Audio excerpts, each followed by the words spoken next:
Greetings, everybody. I'm glad you're here. It's going to be, I think, a good presentation from Phil. We'll take a minute and introduce ourselves. Hi, Kevin. See, okay. Kristen, I made you also a co-host so you can let people in as needed. Okay, you want me to introduce myself? Yeah, introduce yourself and then we start letting people in. Okay, I'm Kristen Norman. I am Giselle's assistant with the Fire Safe Council of Siskiyou County. Josh.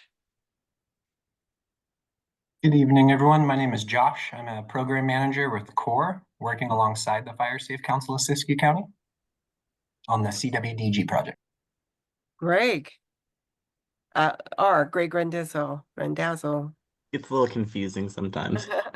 I'm Gregory Randazzo. I am a program coordinator working for Corps alongside the Fire Safe Council of Siskiyou County on the Community Wildfire Defense Grant. Kevin Mancebo. Good evening, everybody. My name is Kevin Mancebo, the Assistant Chief for CAL FIRE Siskiyou Unit, Hazard Mitigation. Yvonne Ray.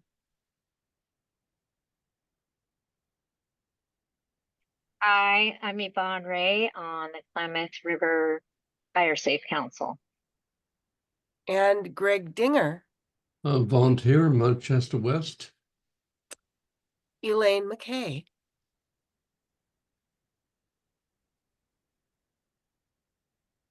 Need to unmute. Yeah.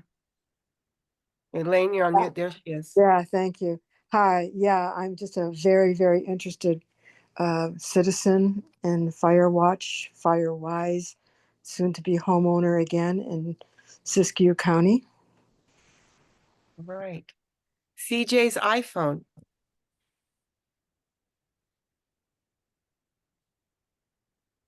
Good evening, everyone. I'm CJ Rodriguez. I'm program manager at the Mount Shasta Bioregional Ecology Center, and I run the community garden and wildfire resiliency programs. Welcome. Jen Thank you. Erickson. Hello, I'm Jen Erickson. I'm the Forest Fire Prevention Officer on the Klamath National Forest. And let's see who else we have. Christine Holtz. Hi, I'm Christine, and I'm part of the fuels department for the Mount Shasta McLeod Ranger District out of McLeod. Right. Joe Rodarm. Yeah, good evening, everyone. My name is Joe Rodarm. I'm the Forest Service District Ranger for the Mount Shasta and McLeod Ranger Districts on the Shasta Trinity National Forest. Nick Jocelyn. Well, welcome, everybody. If I don't say it all the time, I'm just moving along. I'm Nick Jocelyn. I am passing off the Community Fire Resiliency Program at Mount Shasta Bioregional Ecology Center to CJ. So this may be the last meeting. Oh, really? Staying in touch with y'all. I see many of you in different capacities throughout the community. So hope you're moving on to something you like. I love what I'm doing. I'm still with the Ecology Center. I'll just be taking on some different roles. Oh, okay. Makes sense. Okay, Madeline. Madeline Lavachi, Quartz Valley resident and forest landowner. I've got 5 acres. Yep. Okay, and Siskiyou Media Council, Dave. Hi, everybody. This is Dave McAdams from Siskiyou Media Council, just the local television stations.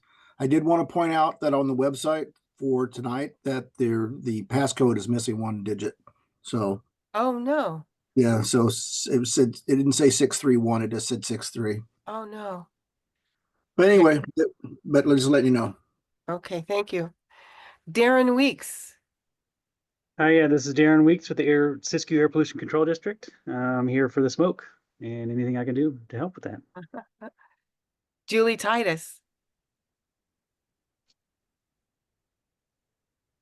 Hi, Julie Titus. I'm fire and fuels consulting and most recently doing a project with a small team.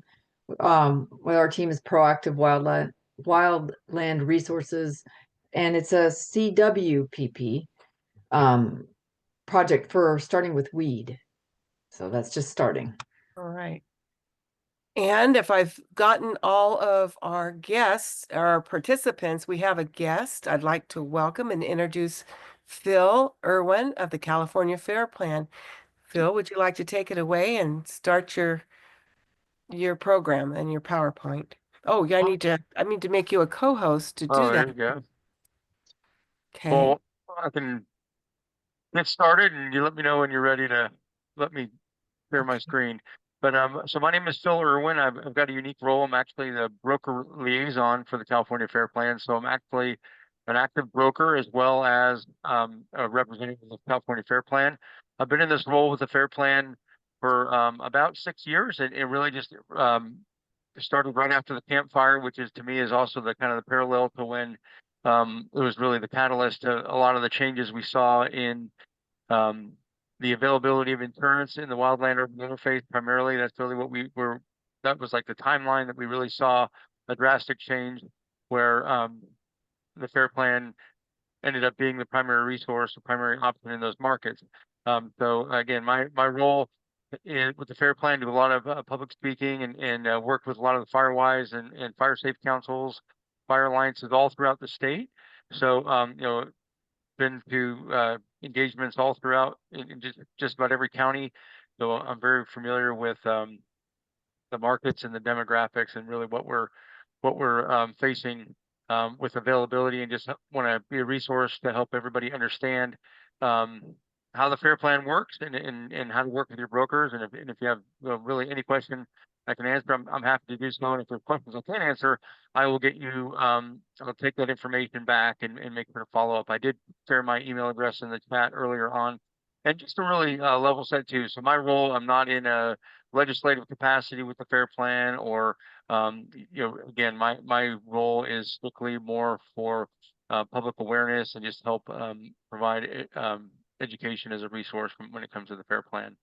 So if it's okay, I know this is a pretty this group sounds pretty, just based on the resume of everybody introduce themselves. You definitely a thing or two about the circumstances, but I just wanted just to level set. I'm going to run through a few slides just to kind of explain how the Fair Plan started and what really our role is in the marketplace, and really ultimately understanding that our goal is to no longer be needed. Our goal is to really see the market restored and see us get to a point where the Fair Plan is no longer needed, and the traditional insurance carriers are actively pursuing growth again in our marketplace. But right now, we know that's not really the situation. So I'm going to share my screen and run through a couple of slides, if that's okay.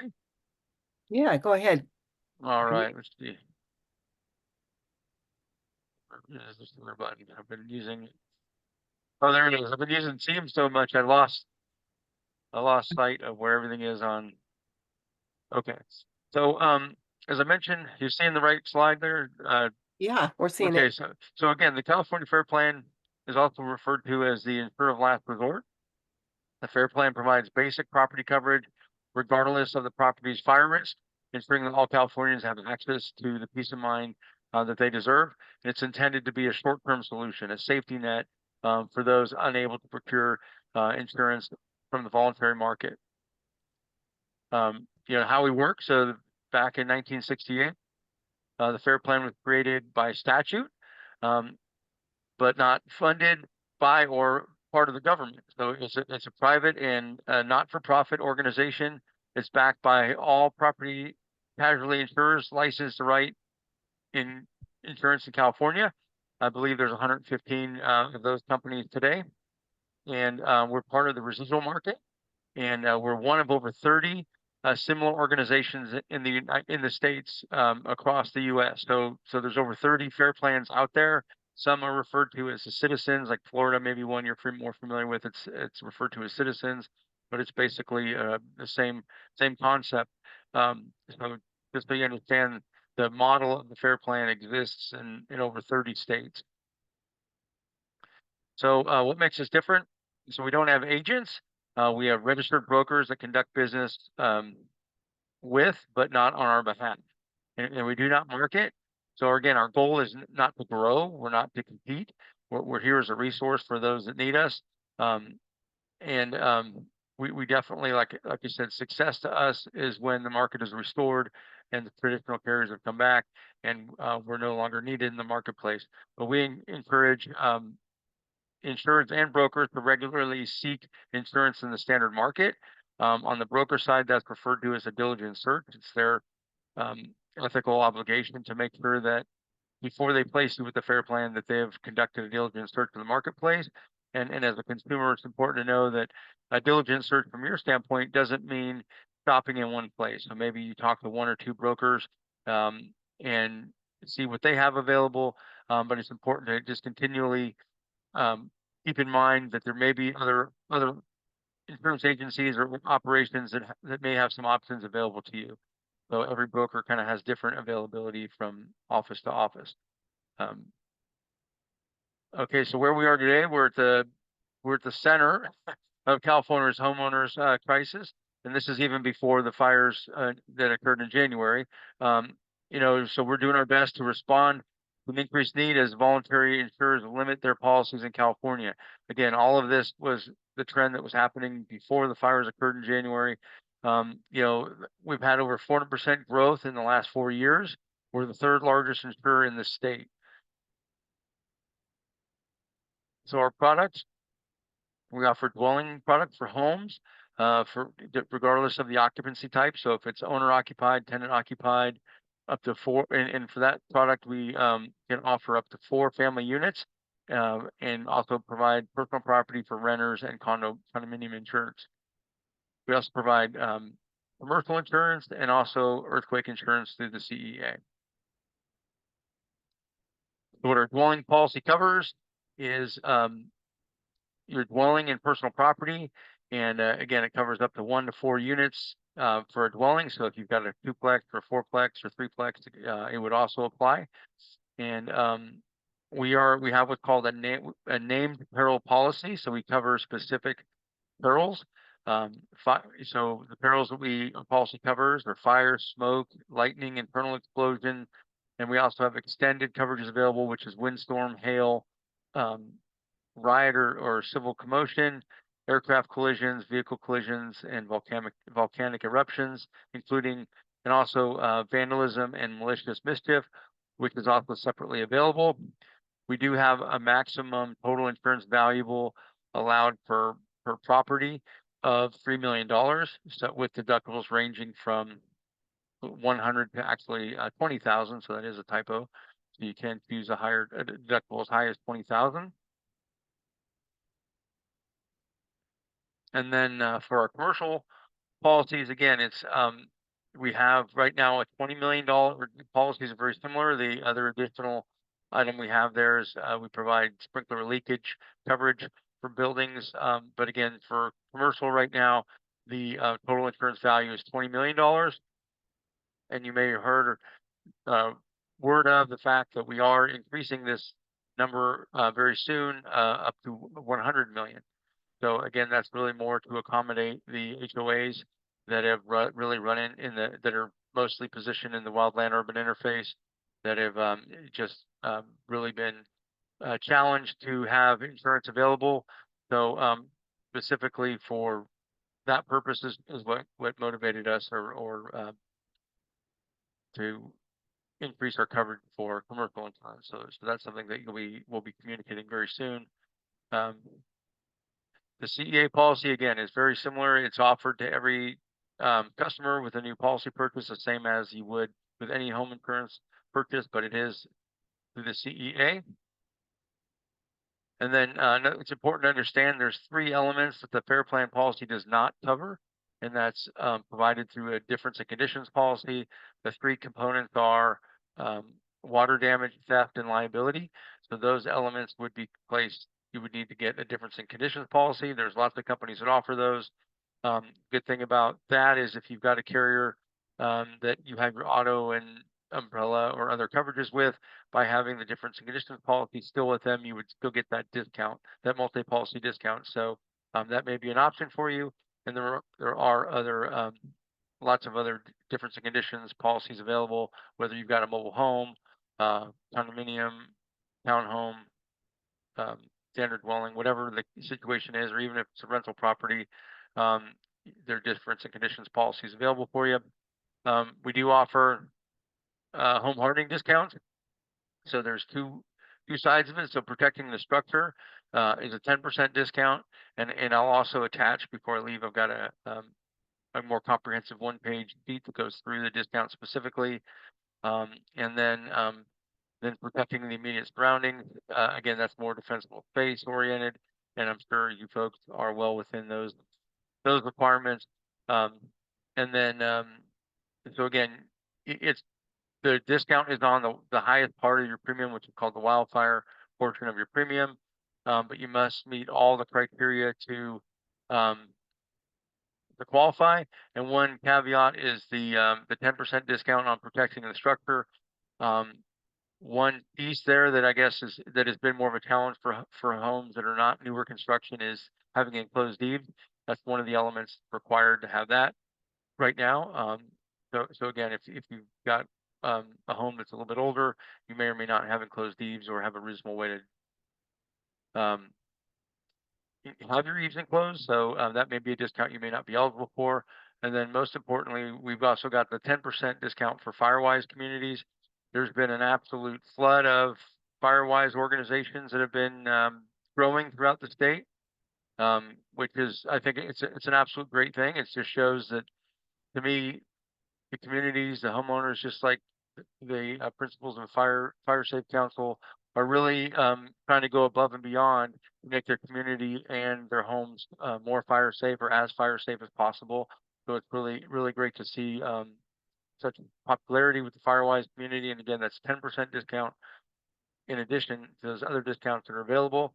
Also, filing a claim is very easy. You know, we spent roughly the first 3 months of the year helping folks that were impacted from the Palisades and Eaton fire. So I spent a lot of time working with claimants firsthand. And again, very, very proud of our organization, the way we responded through very difficult, tragic times. But again, to file a claim, you can go online. You can your broker can help you with the process as well. And our adjusters will help you with the process. And then we also have a website, lots of resources. If you want to go to our California Fair Plan website, there's most information you would need. Here's a screenshot. Now that's actually for brokers. But let me see if I can stop sharing. If I can find lost the button. There we go. Stop sharing. But again, didn't mean to rush through that, but I just felt like everyone had a basic understanding, and I just wanted everyone to have the framework of how the FAIR Plan works and why we're here. And if you have any specific questions, I'd be happy to answer those for you. Thank you, Phil. That was really informative questions. I'm sure there must be lots of questions.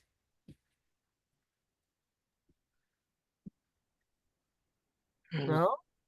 Yeah, Phil, I have a question. Josh here. Thank you for presenting tonight. Regarding Firewise designation, that's great to hear folks are getting a 10% discount. For folks that are having trouble acquiring insurance or getting on the FAIR Plan in particular, if they attain that designation, will that help them get on the FAIR Plan? Does it work like that as well? So the FAIR Plan is, unless it basically has to insure your home. So so again, when I hear people are having a hard time getting on the FAIR Plan, I'm just want to know why, because I haven't seen the FAIR Plan unless there's illegal activity happening on your home, or there's major unrepaired damage like walls missing or a roof missing. You're going to qualify for the FAIR Plan. And even if you have, as an example, a wall missing or a roof missing, a portion of roof missing, if you've got a plan, if you can provide a plan to repair it under a reasonable amount of time, then you would still be eligible for the FAIR Plan. So my point is if I haven't seen anybody yet, that really should not qualify for the FAIR Plan. So, and then when it comes to Firewise, again, in my mind, maybe I'm optimistic that by raising our standards in our community to Firewise standards, as an example, and taking these steps that Fire Safe Council encourages as well, and CAL FIRE, you're going to make your home and your community more appealing to carriers when they're ready to, in my mind, when they want to come back to our marketplace, when they want to return to our marketplace. To me, it would be the logical place to start if I was a carrier that was considering coming back to the marketplace. So not only are you doing it because it's making your home and your family more fire safe, you're also trying to make your house, the community, more appealing for the future. And it's a lot of work, right? It's, you guys know how, making defensible space, it's like mowing your lawn. You don't just mow it once and you're done. It's a lot of work. It's a lot of work on an ongoing basis. Takes a lot of resources. And but to me, I mean, that's really the standard that with today's fires that we have to bring ourselves to sleep good at night. Almost that's really that's how I feel. But again, most people should qualify for the FAIR plan unless there's something really wrong. And if you're hearing of anybody having an issue, please email me. A lot of times, if people are having issues, I will work with their broker and help them out. It's just help them navigate there's over, I think there's over 34,000 brokers that work with the FAIR plan. And so my role is to help them. We train them, conduct webinars, and just set up support for them to help them quarterback their customers through applying for an application, making changes to their policy as things evolve, and also filing claims down the road. Whatever the case may be, we're here to help support brokers as well. So hopefully that answers your question. So Phil, what about the Wildfire Prepared Homes program? Does that trump Firewise? Is that better than Firewise, or is Firewise what you're accepting? Was that yeah, so right now, and it's really just the Firewise, and again, it predated me. And like an example, I know Paradise was a Firewise community too, but Firewise has just been it's been a discount that's been on our book for a long time. And so it's just, and I know at one point we were looking at finding a variation or something for fire safe councils, because there is a lot of similarity in the standards and the programs, and parallels in the programs, and but right now just Firewise is one that we offer a discount for. And it's unique. I'm glad we do, because I mean, in reality, we're not supposed to be competitive. So we're not doing it to be competitive to win business over a company. A lot of times insurance companies will offer discounts so they can, gain more business that way. But in our case, it's truly a discount because it was something we had done before. It was already in existence, but it's because we want to reward communities that are really taking those extra measures. And I know not to say that other communities aren't taking those measures, but that's just the way it was set up. Well, that's good news, because we're really pushing forward with Firewise communities in Siskiyou County, thanks to Josh and Kristen and Greg, and we formed several of them. And Nice. I'm glad we don't have to go back on that. I'm glad those still qualify. So. And one thing just on that note, and I pretty rough around the edges with the politics of it, but so basically because there are so many new, like literally I think it went from over 300 to 1100 just in a very short period of time. The amount of Firewise communities it's just tremendous. And the system we use now doesn't get I think it gets the downloads twice a year of new, I think it's October and March, something like that. They get the updates of the new Firewise organization. So there's a little bit of a lag for people to populate our system. So we do need the certificate to validate those that are valid Firewise communities, because again, the boundaries of a Firewise group are pretty unique, right, to that group. But if you just provide the certificate, we can get it applied. Our system today, where probably a year and a half ago, it didn't work this way, but our system today is programmed now where if you are in a boundary that's in your organization is older than 9 months, the system will automatically pull it up. So even if the broker doesn't give you the discount or talk to you about the discount, the system will automatically rate for it. So that's why a lot of times the brokers they'll add it. They'll say, well, the rate didn't change, and that's because it was already on there. And on the same token, if for whatever reason the community, and I haven't heard of this happening, but if the community doesn't qualify, over a period of time, if they lose their certification, then the discount will fall off as well. Well, that's good information. So, Kristen? I have a question. So the FAIR plan is it's nice because when we're trying to educate folks about Firewise and get Firewise communities going, FAIR plan is the only one we can say with confidence, hey, you'll get a discount, a significant, a sizable one. My dad started a Firewise community up in Shingletown and got a 7%, 8% discount on the FAIR plan.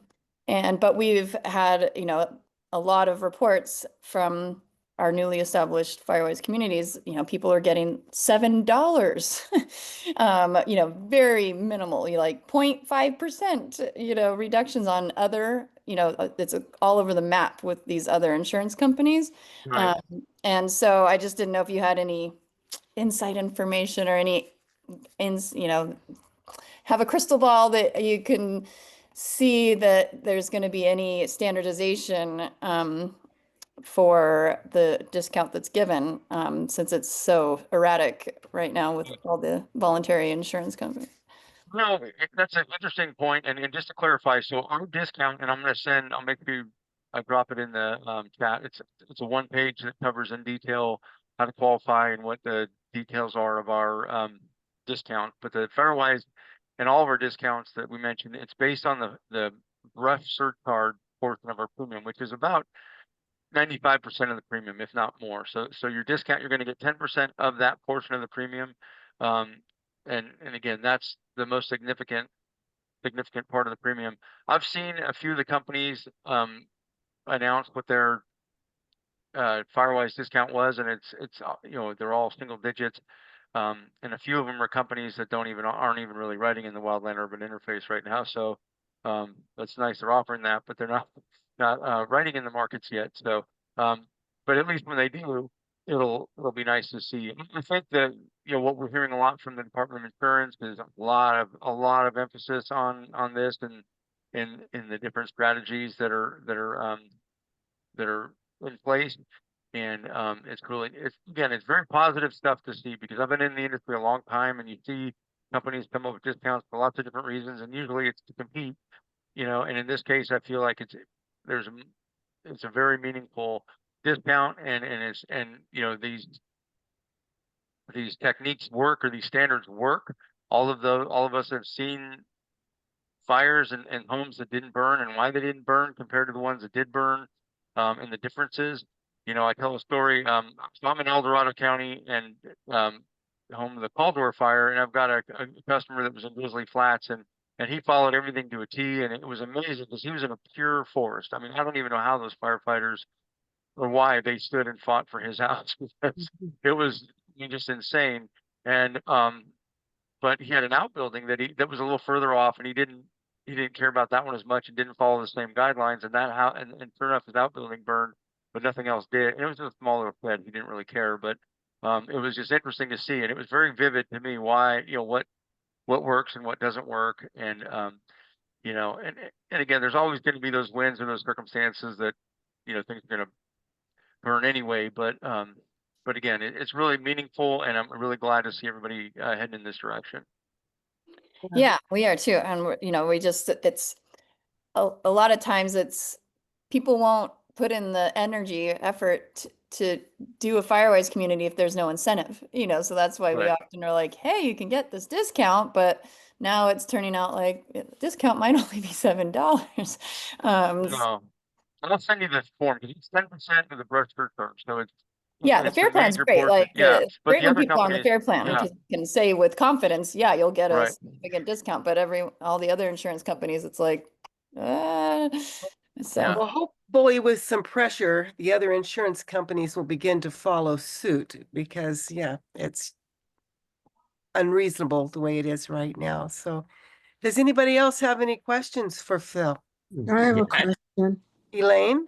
Yeah, it's at ground level. I'm trying my best to keep up with the conversation because I'm very new to all of this.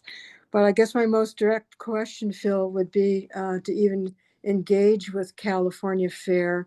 it's suggested to work with a broker, an insurance broker. Is that correct? Yes.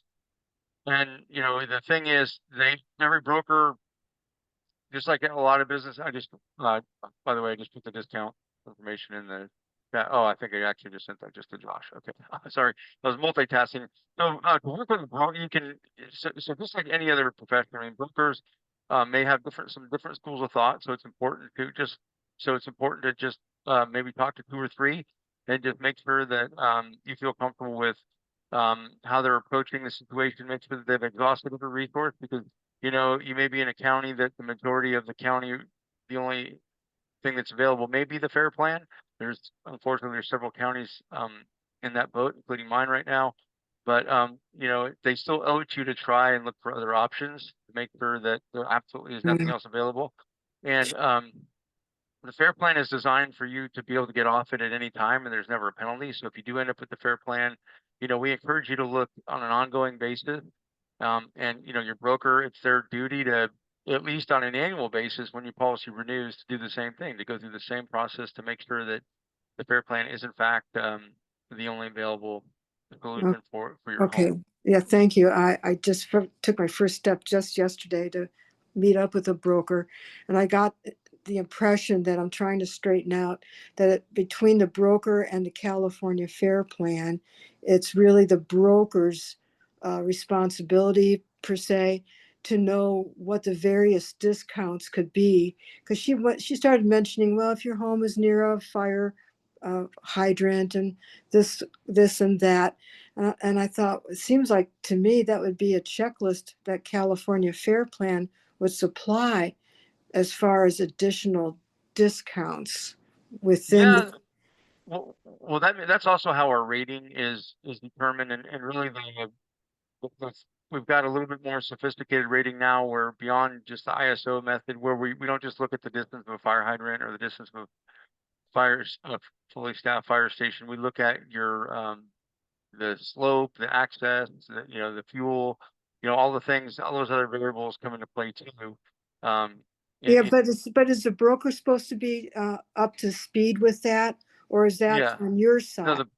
the broker will know. So each individual house has its own pricing methodology. So depending on where your house is positioned, it's going to be each address is going to have its own individual variables that would be considered. Okay, so it's the broker that does these considerations. Yeah, and the rating tool, though, when they are providing the quote, it will show you your the scores that came into play, the wildfire score as an example, that will give you an idea of what generated the rate that it did and why.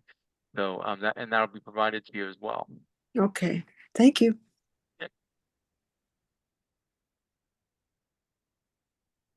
Hey, anybody else?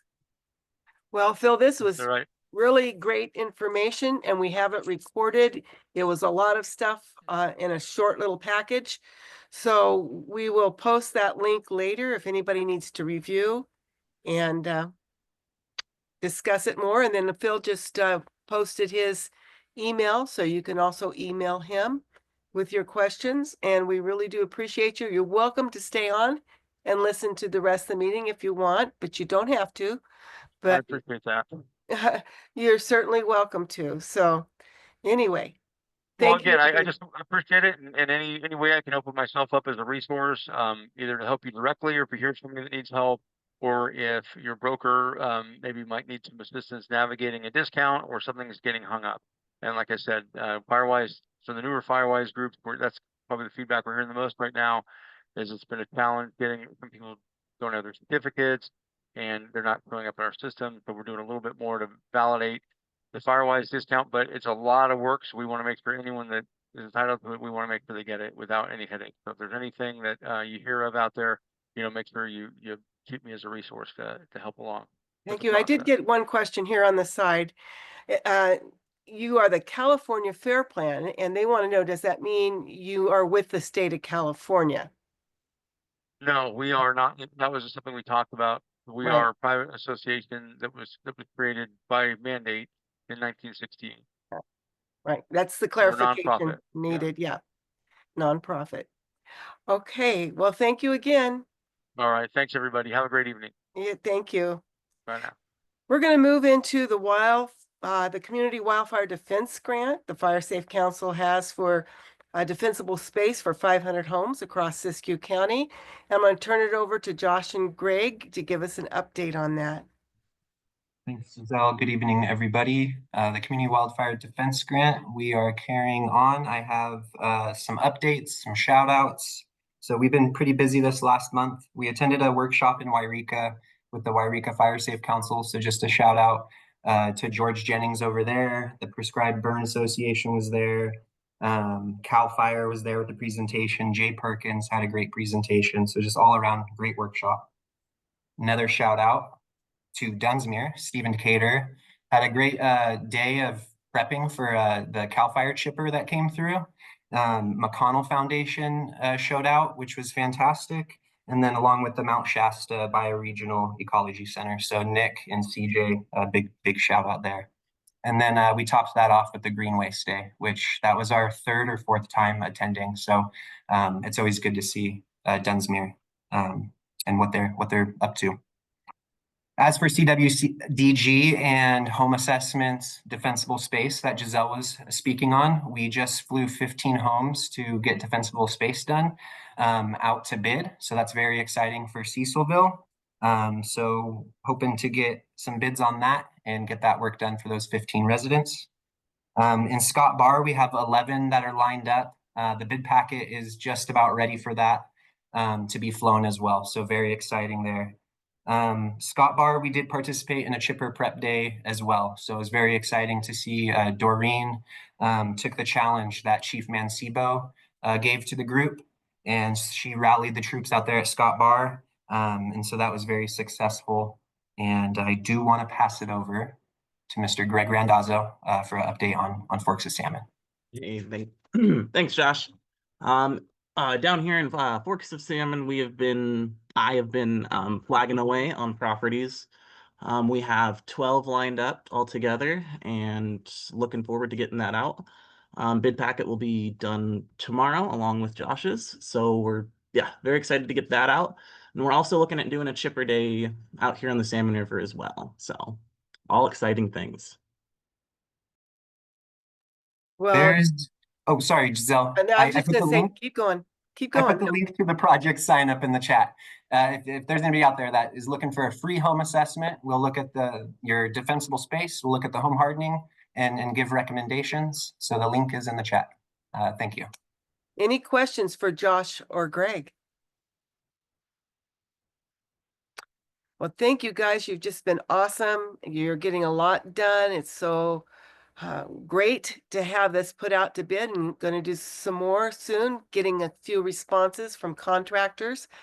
And so we're excited to see some on the ground work done. So let's move along to the U.S. Forest Service updates, and let's start with the Klamath National Forest first. Who's on? Who's up? There she is. Hi, Jen. Hi. Can you hear me okay? Great. Yeah. Cool. Yes, so for the Klamath National Forest, we are going to be moving to our 7-day staffing schedule for our firefighters starting on Sunday. So that means every day of the week we'll have some fire suppression resources on. Those folks have been busy doing training, and we're also hiring a few more right now. We have done a couple of prescribed burns in the past couple weeks. Last week we were out at Scott Bar Mountain, just adjacent to the community out there, and got 45 acres of prescribed burning done right along the Scott Bar Mountain, or Scott River Road, I should say. And then out at Van Bremer on the Goose Nest, kind of near Tennant, we got 160 acres of underburning done out there. Great. We are looking at possibly heading out to Hayden Ridge, which is just east of Callahan, next week if the weather cooperates. So that'll be good. That's a new project out there for us. Speaking of prescribed fire, the scoping period has started for the Klamath National Forest and Shasta Trinity National Forest prescribed burn project, forest-wide prescribed burn project, and that's the purpose of that is to be able to utilize prescribed fire and do the associated needed fuels reduction to do it across the forests. So that scoping period is open until June 12th. We will be hosting a public meeting that will also be available on Teams on May 21st. So that public meeting will be here in Wairika at the supervisor's office from 5 to 7. And the link to that will be within the page that I put out on the chat here. So I'm going to pause for a second and see if Joe wanted to add anything, since this is a Shasta Trinity project as well. Thanks, Jen. No, I think you covered it pretty well. I appreciate it. Okay, awesome. Thank you. Moving on from that, another public meeting that we are looking at hosting mid to late June is going to be coming up, and that'll be around some money we got for the McKinney fire from the Forest Service, and it's we got about $40 million to invest in infrastructure and restoration. So we're looking at hosting a community meeting to share ideas and answer any questions from the community. So no date on that, but that should be coming out soon. And then my last thing I had was about RAC. And my update on that is that RAC is still on hold. The Secure Rural Schools Act has not been renewed yet, so everything remains on hold there. That's the end of my report, unless there are questions. None from me. Anybody? Thank you. All righty, let's move on. Joe, do you have an update for the Shasta Trinity? More stuff? Yeah, I do. Thanks, Giselle. Okay, so headed into fire season. Well, I'll touch on a few things, and then I'll see if Christine Holst has more to add. Headed into fire season, we have the very similar staffing as we did last year, so that's good news. On the forest, on the two districts up here on the Mount Shasta and McLeod Ranger districts, we have 6 engines, 1 water tender, and 3 patrols. We also had a very active spring in implementation. We had, let's see, in our Highway 89 project, we burned approximately 236 acres a few weeks ago. We used drones for that with help from the Klamath. So thank you, Jen, to your team for helping us out. We also burned approximately 170 acres in McBride, just outside of the city of Mount Shasta a couple weeks ago. If you haven't been up there to check out that burn, highly recommend it. It was really successful, got some very good fire on the ground. And we also burned approximately 210 acres of piles. We also have, let's see, about 20 active timber sales across the 2 districts. And we are finishing up the replanting of 1,100 acres of trees in the lava fire footprint, and we should be done with that within the next week or so. Moving into project planning, our lava roads repair project. It's a road repair project within the lava fire footprint. It should begin its public comment period on the draft EA environmental assessment this week. We are getting close to finishing up our Parks Trinity fuel break project as well. And we're beginning the planning for a 24,000 acre project out near Ash Creek. And I spoke to that last time. We're still in the early development phases on that one as well. Those are my major updates. I'll see if Christine has anything to add. Sorry, backlit that. Yeah, Joe covered the highlights. Just maybe a few more things is if you guys drive along 89 east of McLeod, you'll see that we're starting some mastication there along the road. That's kind of a dual purpose for fuel break and then also prep for a burn unit that we're hoping to do a little bit in the fall. Also along the South Fork Road, there'll also be a fuel break with cut and chipping.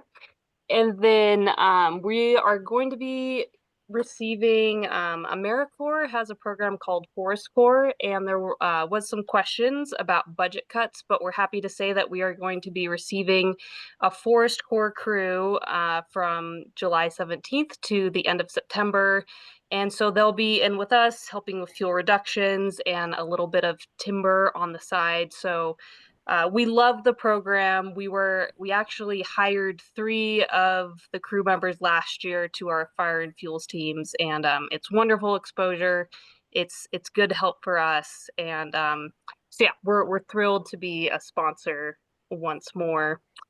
And we've gotten half an inch of rain in the last few weeks, which has had really good effect on those 2 underburns that Joe referenced. And so they're looking really good. They're mostly out. We're still doing daily patrols, and we're very pleased with the effects we were able to get. End of report. Well, thank you guys. Yes, we drove up and took a look at it. It looks good.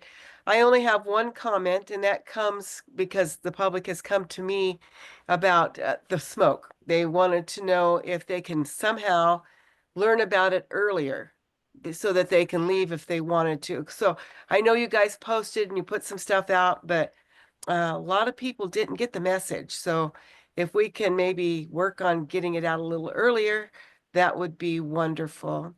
So, Well, earlier and finding more avenues of getting the word out, like Dave McAdams at the Siskiyou Media Council is repeatedly say, use our outlets. And I think it's a great opportunity we should take advantage of. And, we can talk about this too at our next Siskiyou Area Wildfire Mitigation Coalition meeting about who maybe wants to get on board to connect the dots on all that. Because, even just like one little example from in my family was that with Shasta Gravity, my 6-year-old kid was supposed to go ride from McBride Springs Trailhead down to Gateway Trailhead that day. And, they didn't know the burn was going to happen, obviously, and had to reconfigure their plans last minute, and parents went to the wrong place, and it was all kind of chaos. And so, so yeah, just as much as we can get resourceful and creative of getting the word out to the community, and as soon as many different ways as possible, I think. But I want to affirm you all. It was a good thing. We Yeah, love the the prescribed burn's fire. awesome. Yeah. It was beautifully done, and the effects were great. We I really just rode out there appreciate you. yesterday. Yeah. Actually, I rode Mirrors Yeah, Ascension we appreciate you. all the way through it, and yeah, it looks awesome. Yeah. Hey, Dave, were you going to say I just something? wanted to make a comment on talking about using the channels.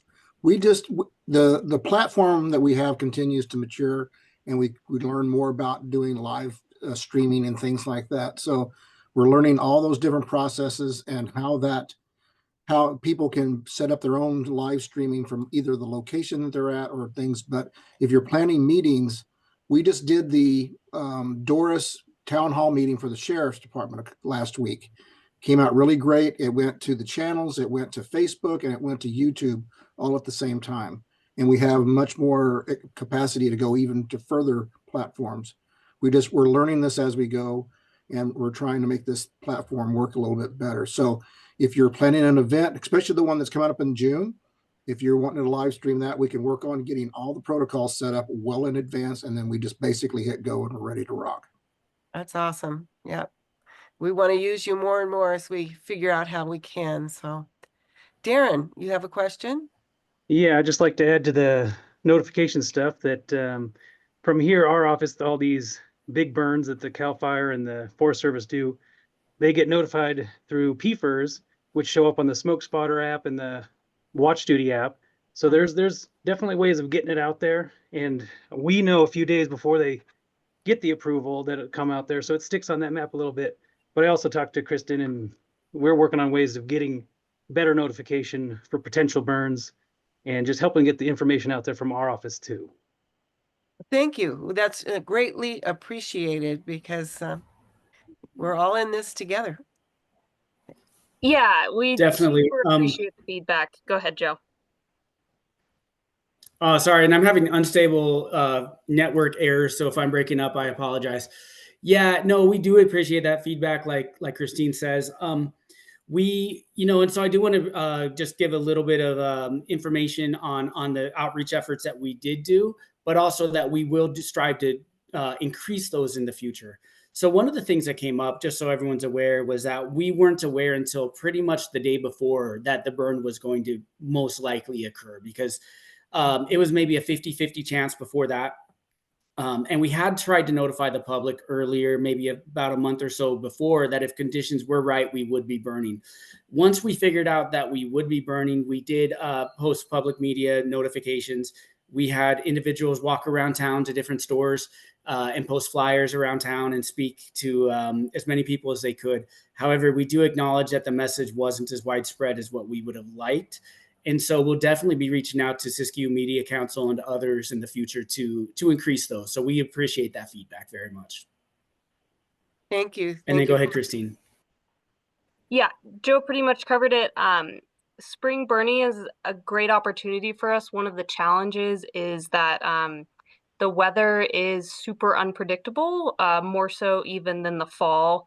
So, we'll see rain predicted, 5 days ahead, but really it's only in that 3 to even 2 day window that we can with confidence give the green light with the meteorologist. So I think more outreach on social media is absolutely a quick fire way. But that's just some context. But And just so you know, in the past we've done this, and KNF sometimes sends us posters to put on Facebook. So if you send us something, we'll post it on our social media sites too. And send it out to our email list. Correct. So, yeah, and Darren and I just ran into each other out in the community and had a great chat about this. And we talked about possibly, I know you never know for sure if the county OES will have the Caltrans, roadside notification electric signs, but we used the Dunsmuir City used one of those for their Greenways Day, and like twice as many people came because they drove past this sign, and saw that the Greenways Day was happening. So so those, if they're available, are a great way, when, like you said, we can't notify very far in advance, but if those are in, even just two of those are in key places, people driving around is going to get the word out probably better than anything else, so. Yeah. And then, if we can coordinate, kind of have a phone tree type of thing set up where everyone's cross-posting on social media between all our different organizations, and tying in with, other community pages and whatnot, then I think just those two things alone would really amplify the message a lot. So. Absolutely. We do have those exact electronic signs that you're talking about. And I believe we got the day before the burn, there was one right at the Gateway trailhead, but perhaps having it in a place with more public traffic in the like down in future might, town. Yeah, like downtown. see if the city would be amenable to that. Again, we appreciate you all, and we're here to help if we can. And I see that Siskiyou Media Council posted the bulletin board link, and Mount Shasta Bioregional, Nick Jocelyn said that they would also work on getting the word out. So we're in it together, as I said, and we really want to help. So just let us know. All righty. Any more questions? Definitely. Thank you. Thank you, Giselle. And we would love to help with that message. So thank you. We'll be reaching out. Thank you. All right, we're moving on to CAL FIRE, Kevin. Hey, good evening, everybody. Thanks for the updates from both of the forests and what's going on in the community. Let's see, I think since last time we met, we did also have one understory burn we did on North Shore Road with high success. Mother Nature tried to deal us a little sneaky hand with the rain overnight, but actually it brought us really within prescription. I was out there today with our resource management folks, and our fire effects were very much what we were looking for. And smoke dispersal, as said, we were using the smoke spotter app. I think we actually only triggered one of the sensors down in the canyon. So we were really happy with how that went. I think Giselle's husband may have come out there and given us a little bit of an earful that day, but did didn't hear anything bad from the public, so we're pretty happy with that. Some other past projects since we last met, the pre-work day down in Dunsmuir with Stephen and their folks. Sounds like things went well. Can't remember the total of residents but we had, but this is the bait that I pitched to everybody, and I appreciate the efforts in getting that organized, making it happen. It went pretty smoothly on our end, so much appreciated. New projects that we're diving into. We've got all the administrative paperwork back. We've gone into cooperation with the Siskiyou Land Trust with the Waika project off Old Stage, 600 acres that was harvested in the last year. Has about 200 acres of mechanical pile, or correction, hand piles that we're going to be working. And then next year, we'll probably be moving into landscape burning there. That'll tie into Rainbow Ridge and just over the backside from the North Shore project. Significant strategic value. Timber Hills it backs right up to. So we're pretty happy with that. That's all part of that West Mount Shasta VTP, which most are familiar with. Mike downriver with Mickwick also took the bait. We're organizing a chipper day that's going to impact Happy Camp and Syad. And we'll probably be working with our cooperators on the KNF for staffing that. I think we were looking towards the end of the month, maybe the 29th, but that's not pinned down yet. But that'll be another success story in the making. Just today, we got a project green light, which is actually a new one. It's actually a Shasta Trinity National Forest project, which is the 97 corridor from Big Springs, Lake Shastina area out to A12. It's already been treated in years past. It was treated again during the lava fire. We have some operators and equipment that are available. So we're just going into cooperation with the SHF to improve that mastication, touch it up so it's ready to go again. As we know, that's a very strategic location that's had impacts multiple times over the last decade. We're looking at doing a small burn at Greenhorn Park in Wairika in cooperation with the city. We were looking to do it this week, but with the thunderstorms and precip, things are still in green up. So we're looking probably to push it out to the first part of June. And we're already prepped to get the word out to the communities so that we can minimize the impacts. But we think that's going to be a great showcase for the public to see. It's going to be right there in their face. I had mentioned the copter coming online before that'll be at Montague. That's been pushed up now to June 15th. We'll have a Chinook exclusive use helicopter on station. Again, we're at full peak staffing, everything, everybody, and all the toys are ready to go. And I think looking at my notes, I think that's all that I have right now. I probably missed something, but happy for any questions if anybody has one or two. Thank you, Kevin. Yep. Great report. Is Caltrans here? How about the Shasta Valley RCD? Patty, can you report for them or not? Hey, I'm gonna hold out for the PBA, but I think Candy's on. I'd like Candy. Is she? Yeah. Oh, there you are. Hi, Candy. Hi. Sorry I was late today. I don't have any major updates. The CWMP, the California Wildfire Mitigation Program project, is moving forward. We're kind of in a paperwork phase right now. Oh. Getting some new houses started soon and finishing up group 1. The work is finished, but we have some paperwork side of things to finish, and group 2 is almost work completed, and then we'll have paperwork side of things to finish. Good report. Thank you. Anybody have any questions for Candy? All right. This is Yvonne. Oh, hi, Yvonne. Hi. Hi, Candy. So this is you're doing a report for the Shasta Valley RCD, correct? Yeah, just for the Defensible Space Project and not the rest of our projects. Okay. Well, I'd like to get a hold of somebody who could report on the Klamath McKinney Fire reforestation project. I'm having a very, very difficult time contacting anybody who can give me any information. This has been going on for a few months. Can you help me?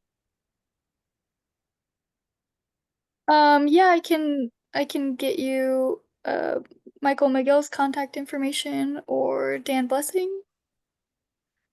Great. really appreciate that. Okay, I won't take the meeting time for that, but Okay. maybe in the chat or. Yeah, I'll chat you directly. Oh, good deal. Thanks, Candy. Or Cal, are you here? RCD? RCND? Siskiyou Prescribed Burn Association.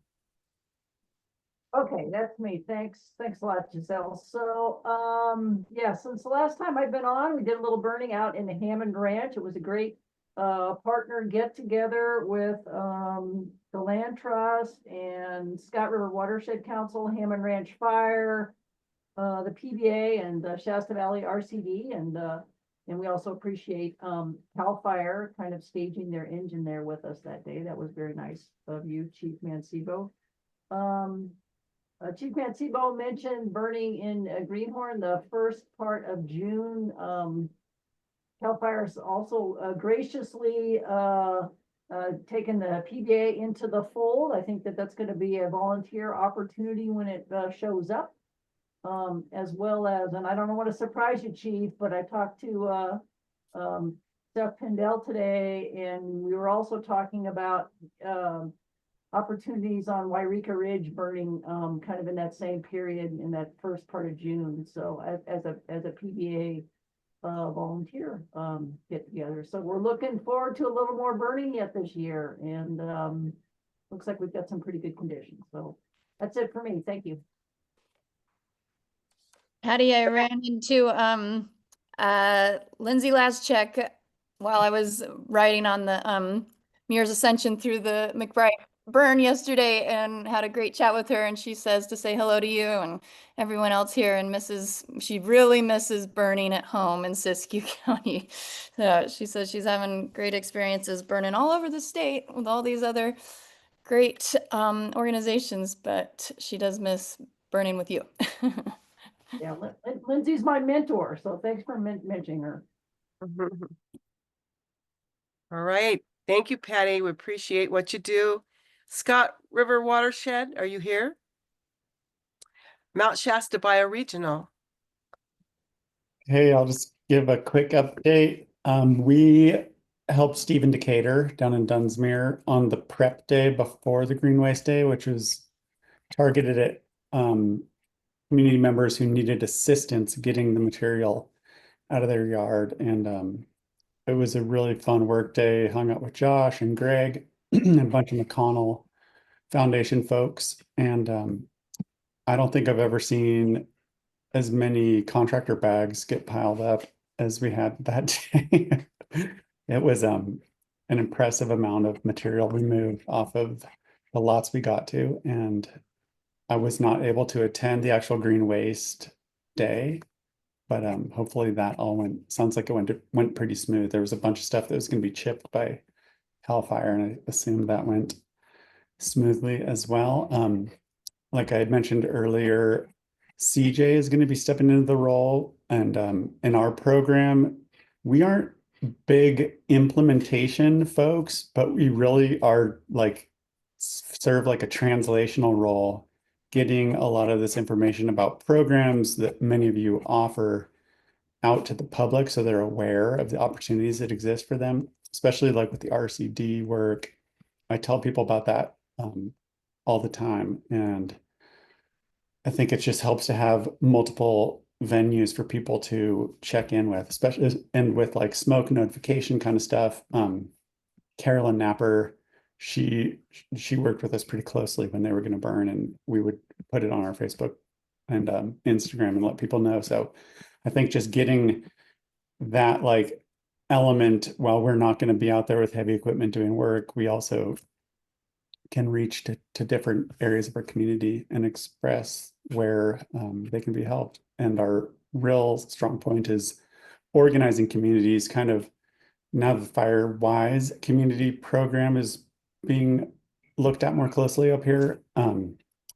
Our model was like helping communities self-organize to do the work around their ingress and egress, and working with CAL FIRE and the county on the encroachment permitting, and letting the communities understand what they can do to help themselves.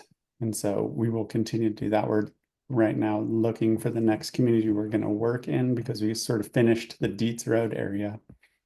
So that's really the brunt of my update. CJ is who you'll probably see from here on out, but I won't be far, so I will still be involved in seeing many of you in other capacities and other programs. Well, And we appreciate how you help others help themselves. That's a big deal. We all need to do more of that. CJ, did you have anything to say? No, no, I'm learning a lot just in this meeting here, and I'm looking forward to filling the role. And yeah, I had a great time doing the fuels reduction down in Dunsmuir, and look forward to also engaging in more projects like that. We do have a small project planned just outside of Shasta East Park, behind the community garden there, that we're going to be doing a fuels reduction day with a local school. But yeah, looking for more opportunities like that, and yeah, excited to be on board and look forward to seeing all your faces again next time. Oh, well, welcome. We look forward to seeing you again as well and Thank you. working with you. All right, let's move on to Sierra Nevada Conservancy. Tuli's not here. She did send an email. They have a grant opportunity newsletter, and she sent out something again today, but do you have that? Yeah, I can pull that up. Yeah, Why don't we you come might- back to that while I pull Yeah, it let's up? come back to that and you can give us an update there. County OES, Nancy Ogren, Red Cross, Pacific Power, NRCS, and then, oh, I still have Eric Olson on here. I'm so sorry. Well, Go he'll ahead. be back, so you don't want to scrape him off yet. He's coming back as special help soon, so. Oh, he is? No, no Yeah. kidding. Okay. But I'll give the update in the meantime. So, Yeah. yeah, from the air district wise, it is really good to hear all these burns going on and recognizing some of these projects and seeing all the air quality that's going on. We've had actually minimal impacts for these burn projects, and I will note that we are by far the most burned acres of the state, according to the PFRS reporting. So we're doing a really good job keeping the air clean, keeping it monitoring, doing all this great burning for the forest health, and a lot of people are very glad that we're doing all this stuff too. So we have some monitors that can be deployed if there's larger fires, there's concern about sensitive areas. So you can contact us and we can go put up a monitor for the burn and see how it impacts or what happens there and get that data for whoever wants to know. And yeah, on the notification things, we'll be working on that. Again, they're saying that these windows come and go pretty quick, so it is hard to get too much advance notice, but they do have the plans worked up a little bit beforehand. So the sooner the better we can get the word out there, even if it doesn't go through, the better people will just be more informed. And so we're working on that and just keeping the air clean. And like I say, we're doing a good job. So no complaints here. End of report. Thank you. Thank you, Darren. And watch duty, that's how I found out about it, because it lists all the prescribed fires, and I check watch duty almost daily, and so that's a tip, that's a hack. The state put out another one called Smoke Spotter, and they use Uh-huh. the same database. So you're going to get the same data from both. But Okay, yeah, the more we notify the stuff in that PFR system, the more it gets out pretty quick. yeah. Well, thank you for what you're doing. Oh, I've got Tuli's Okay. email here. So this is from Tuli Potts at the Sierra Nevada Conservancy.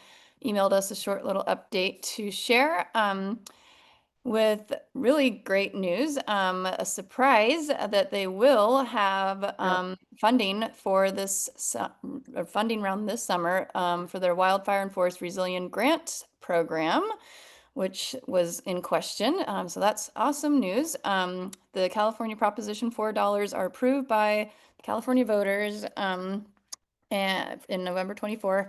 And the primary objective of this funding program is to protect people and communities. CEQA is required.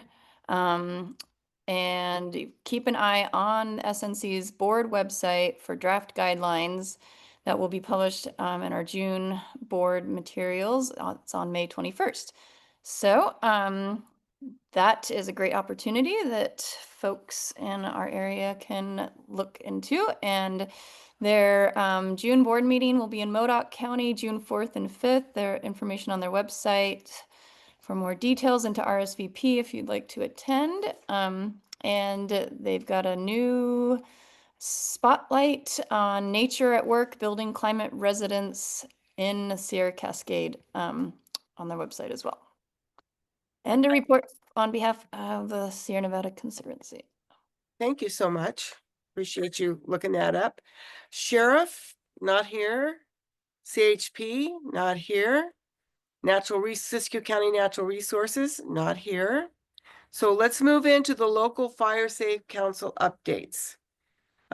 Black Mountain, not here. Butte Valley, we're working on a project over there. Hopefully we can get moving a little quicker. Copco Lake, not here. Dunsmuir, anybody want to report on Dunsmuir? Kristen? Sorry, can you repeat that? Dunsmuir, Fire Oh, Safe Council. yes, Steven's not here. I just had pulled up his email, specifically about the Green Waste Day.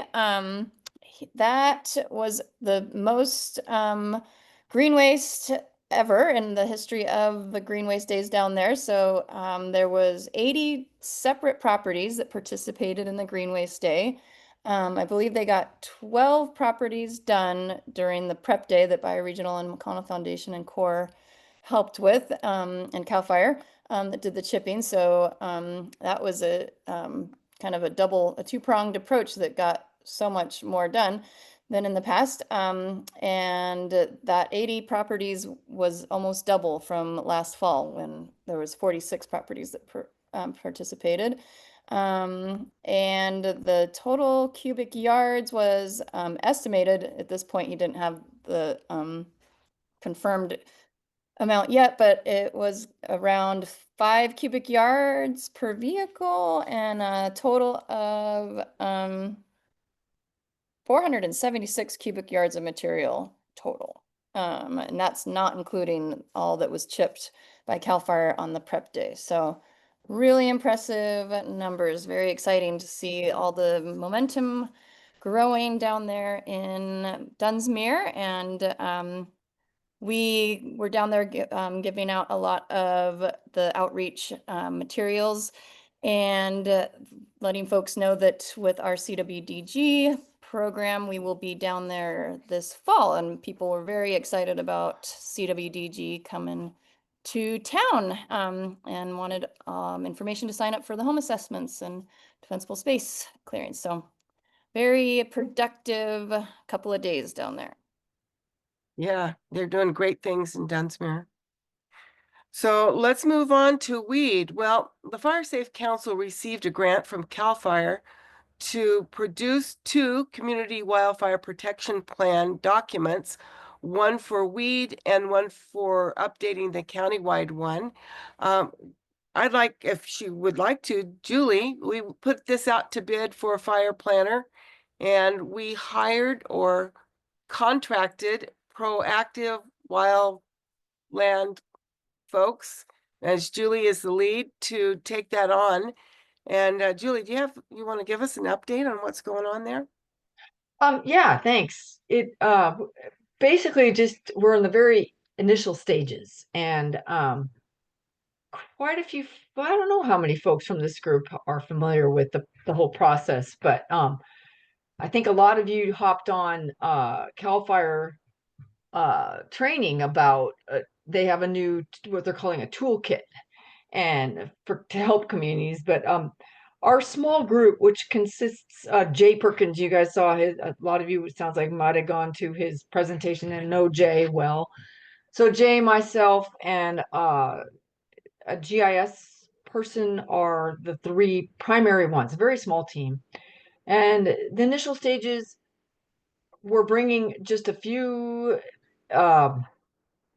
interagency cooperator types together just to start the process.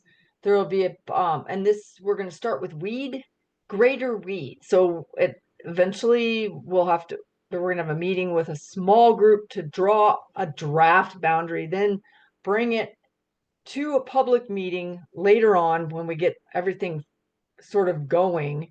The public meeting, it's not a meeting, excuse me, it's a public workshop. And it's a workshop that'll have everybody, whoever wants to take part, everybody, that bioregional center, we'll have law enforcement, we'll have all the entities, we'll have timber companies, we'll have everybody can have a chance to put their just their thoughts to it and changes needed with some of the draft framework. So we're in the beginning, and that's the main thing, and we just barely started.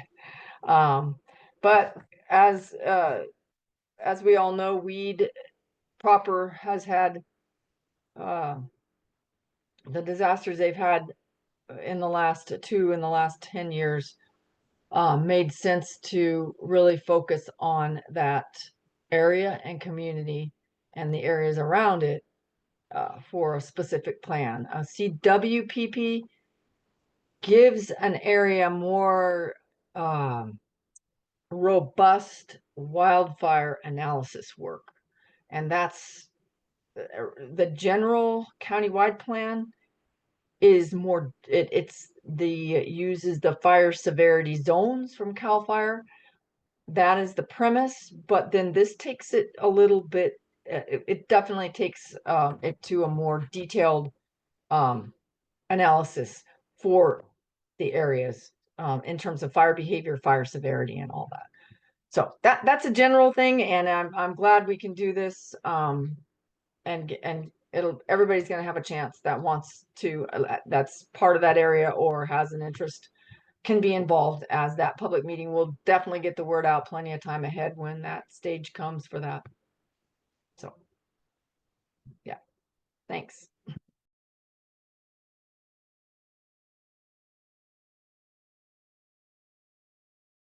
Good. I need to correct myself and say that is Proactive Wildland Resources. Thank you, Julie, for giving us an update on that. We look forward to these documents being produced and engaging the communities and all the other resources. It's a good thing, and we can learn planning.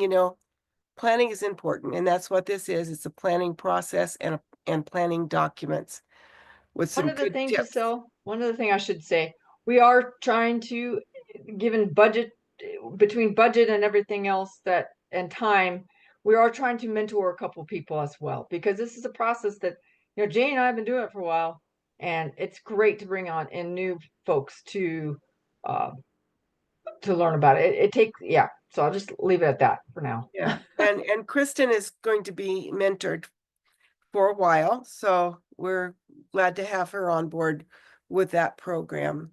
Any questions? Does everybody know what a community wildfire protection plan is and does, or do they have a general idea? Anybody not know? Okay. Hammond's Ranch. Who's here from Hammond's? I don't think anyone's here, but I can give a quick update. Lot of activation happening out in Hammond Ranch, so it's exciting to see a committee coming together to get Firewise community application started. We had an initial meeting just over Zoom a few weeks ago and got the ball rolling. And so we're going to have an in-person meeting next. And we have gotten Kyle Lunsford, I think I'm saying that right, who's the fire chief for the Hammond Ranch Fire Station, on board, and got his input on the boundaries, which, if anyone on here lives in that general area, it's going to follow, I believe, the fire protection district boundaries going all the way up to China Mountain Road on North Old Stage, past college, is the north boundary. And I'm not quite sure what the southern boundary is, but it's big. It's much bigger than what people generally think of as the Hammond Ranch area. So it'll be a pretty big Firewise community, and we're just getting our committee started and the captains of the different areas identified, and gonna hopefully get that done pretty quickly. So Thank you, Kristen. Thank you, Hammond's Ranch, for all you're doing. Happy Camp, Mickwick, anybody here from there? I know they had a big meeting on Monday and we weren't able to attend, but lots of good things going on. Greg, do you know what went on at Mickwick on Monday? You have any updates? I do not actually, unfortunately. Okay. Alrighty, Horse Creek. Speak up if you're here. Juniper Flat, nothing yet. Klamath River, Yvonne.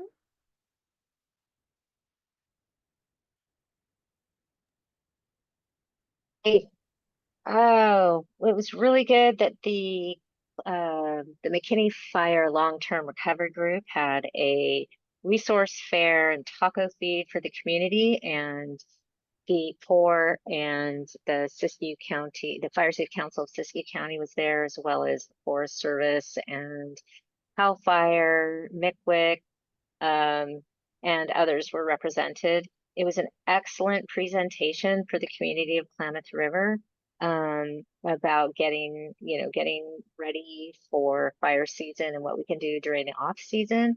This is part of the community building that needs to happen in order for us to, bring the community back together and get some regrowth, I would say, re-stimulation of the work of the Klamath River Fire Safe Council. Let's see. I am very interested, as I said before, in the status of the McKinney Fire Reforestation Project. I have 3 residents who have contacted me saying at the beginning of that project, their land was slated as good candidates for the reforestation project through the Shasta Valley RCD, and they're just waiting on what's next. Who should we talk to? And I'm really, grateful for that project, that we can get some of those pieces of property replanted. So I'm looking forward to, thank you for offering to help me get into contact with who I need to on that. Let's see, as far as that, also we have some interest in Firewise community. And it's just kind of a slow process in starting to have neighbor to neighbor conversations. But there is interest. And so I think we're going to get some of like a critical mass pretty soon. Maybe we'll get a meeting going, something like that. But that really helps to have that resource fair and people talking about that Firewise. And that's what we got going on in Klamath River. Hey, Yvonne, So good can to you see put you. Yvonne, can you put your contact information in the chat so we can get it to the RCD, please? Absolutely.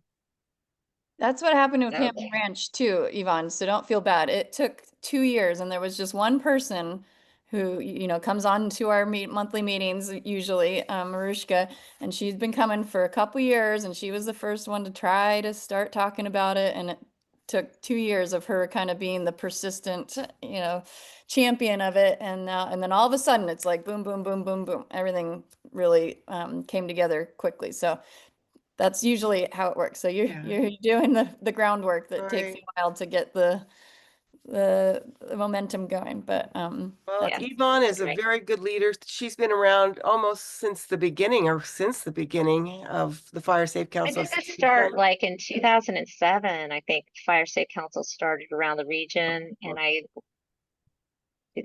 2000. Anyway, yeah, I've been around since then.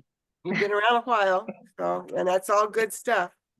And I already added you to the email list of Firewise leaders, and we are gonna get we're doing not regularly, scheduled, but as needed meetings for the Firewise leaders and potential Firewise leaders, just as, kind of hive mind supporting each other, getting ideas. And so I'll add you to that list, and we're gonna get one of those meetings scheduled soon. So keep an eye out for that.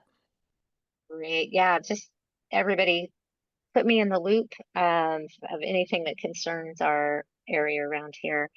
I put my email, my name in the chat. Oh, let me put my number. Great. Thank you. Going on,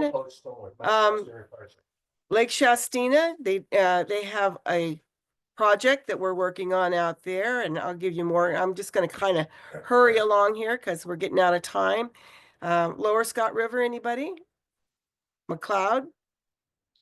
Mount Shasta Area Fire Safe Council, Heidi's here. Heidi is starting a Firewise community within the Mount Shasta Area Fire Safe Council. And Heidi, would you like to say a few words?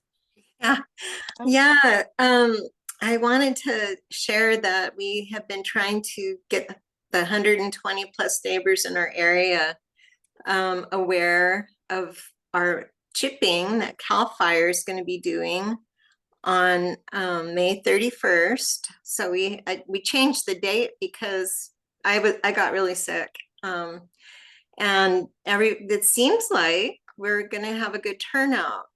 So Jason Collins is going to help us out, and hopefully they won't get called out on anything. And then my captains, I can't seem to get hold of my captains that are on Shasta Avenue and Upland Highlands. Maybe. Who are they? Are you talking about me? I'm right here. I have know, been making phone calls. You guys are had so any numbers busy. to get to you, but I have been making phone calls. Oh, good. So I just need to let CAL FIRE know what streets people are going to be putting fuel out on. And I need to have them informed by the 26th. And, then I'm going to drive around and just look. But the Vista area, we've walked and we have a Laura Berryhill, who's the captain up there. And if you guys want to have me assign someone else, I know you're so busy. Just let me know. But I've got I was going to have a meeting. Dale Nova looked into it at the community rec center. It was going to be like $40 for an hour. So we don't have any funds yet. So that's something I need to learn about. The rec center is going to be something we could do with maybe Julie Titus has offered to do a presentation, and other folks like, the agencies could come, and maybe in the fall, after fire season and people are getting ready for winter and they need to get out and go to a meeting or something to stay sane. Yeah, so, and then I just, Nick and CJ, I just texted them in the chat, and we're gonna try to connect for those folks in the community, in my little community. There's a lot of folks that really can't do their own work. And I wanna find out who they are, and maybe we won't be able to get to them this year. Maybe it would be next year. So anyway, that's the update. Chipping on May 31st. All right. Are we creating a flyer to give to our neighbors to let them know, or? Well, I could. I'm not sure how to circulate that. The postman said I couldn't put it in the mailbox I asked. Oh. Yeah, it's on Nextdoor. Yeah, there's a good outlet. Yeah. And the Yeah. Gateway Neighborhood Association has has 90 contacts, and they have all been contacted. Good. Yeah, and we went door to door up at Vista. Nice. So, but we could do more, that's for sure. What do folks do? Like, what do all you other folks do that are Firewise? You're pretty well. It's Go ahead. different with Dunsmuir because the city of Dunsmuir can just pop flyers into their bills, and it doesn't cost them anything extra to get flyers out for their greenways days and stuff like that. So that's nice. They can do that. But yeah, I think just it's going to be one of those things of the more people we talk to, word of mouth, and starting, maybe a Google Doc where all of the folks that we talk to can add emails of the neighbors that they know, and just kind of play a game of telephone as much as possible. So yeah, maybe we three of us can talk offline and Yeah, get action plan together. yeah. Sounds But good. yeah, it's amazing. Just in it's only been 2 months since Chief Mancebo put out the Chipper Day challenge, and it's going like wildfire. No pun Yeah. intended. So Yeah, thanks, Kevin. Yeah, I think that's 5 different components of communities that have taken that, and that was the intent. I figured once it'd roll all by itself. We've got the people and the stuff, so let's keep it going. Yeah, let's do it. well, and that area is so close to the high school. Heidi, I don't know who is a good contact at the high school, but one of the volunteers at the Dunsmuir Greenways Day was a high school student, and he said that, I don't know if it's just Dunsmuir High School or if it's the county, but he said every high school senior has to have 40 hours of community service, volunteer time in order to graduate.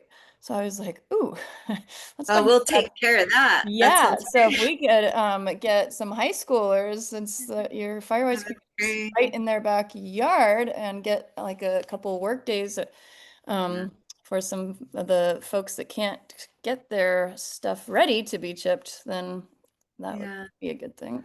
I have a question, Kevin. Are you thinking about this fall for chipping at all?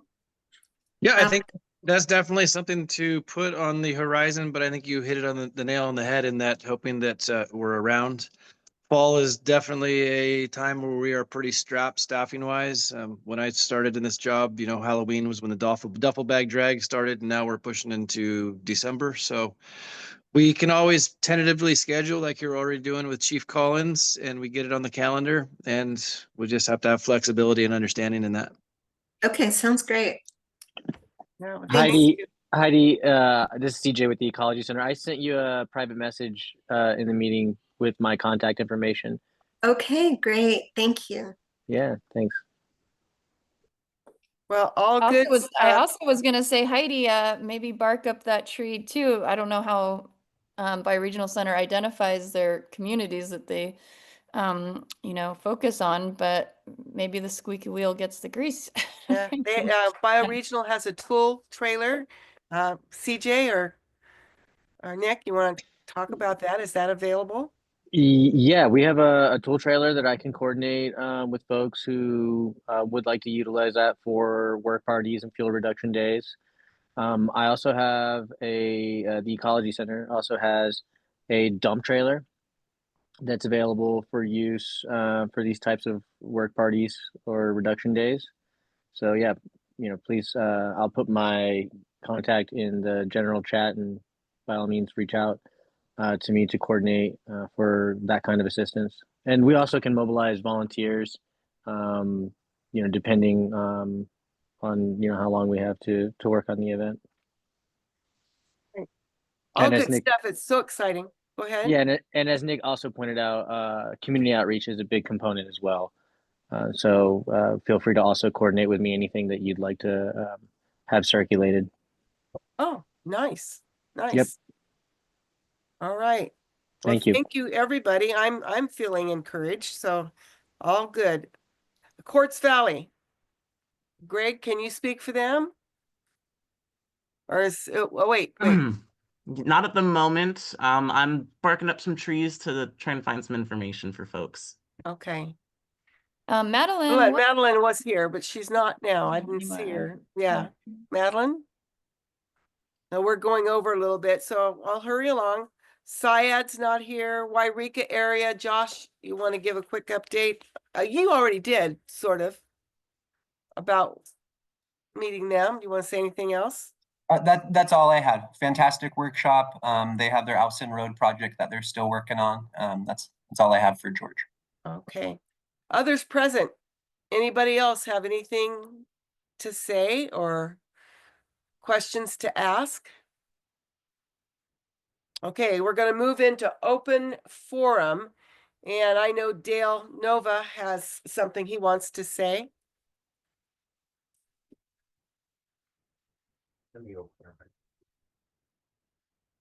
Yeah, I wanted to talk about a concept that we used to have 35, 40 years ago, and that was grazing on the national forest lands and including all federal lands.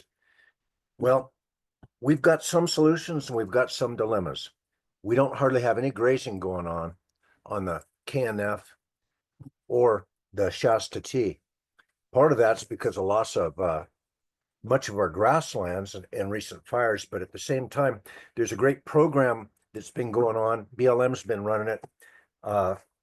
Potentially it's great, but you've probably heard the horror stories and the war stories about adopting burros and horses. Anyhow, I'd like to start the conversation on the Wild Horse Fire Brigade. They've been highly effective and they're pretty close to home now. They're out of Klamath Falls with a herd management program through the BLM, and they're also moving into parts of northeastern California, but we'd sure like to get them down here. I think there's a lot of considerations. I saw it very successful when I worked with the Forest Service as a timber sale planner in the 70s and 80s. So anyhow, check it out. The Facebook Wild Horse Fire Brigade is very informative. They're an NPO. They've been around the block. The guy that's pretty much their main push is H. Allen Day. That guy, I'll tell you what, it looks like he's got a hold of the horse situation with both hands. A lot of stangs out there, and I hate to see them go to the glue factory or just cost taxpayers a heck of a lot of money. We're talking pushing $1 billion now on this BLM horse management. Okay, guys. Thank you. All right, thanks, Dale. Anybody else have any open forum items?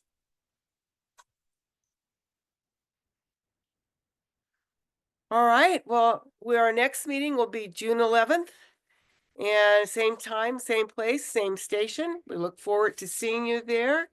And thank you one and all for attending. Lots of good information and sharing. I appreciate you. And do you have any more questions? If not, I guess we'll just sign off. And Greg, you can stop recording as soon as everybody agrees.